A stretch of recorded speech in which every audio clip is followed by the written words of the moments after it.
Düz yol bilip keçen ay balam ay balam ay canım ay canım ey.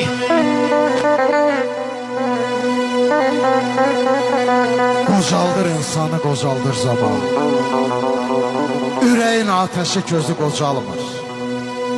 Dağları, daşları qocaldan zaman bilmirəm, bəs niyə özü qocalmır? Getdi baharımız, yer qışa qaldı. Yerlər qara qaldı, yağışa qaldı. Bizimki bir quru baxışa qaldı. Neyniyək? Arzunun gözü qocalmır. Bəxtiyar, duy dərin, fikirləş dərin. Arzular möhtəşəm, xəyallar dərin. Əsl sənətkarın, əsl şairin özü sözü qocalmır. Özü qocalsa da sözü qocalmır.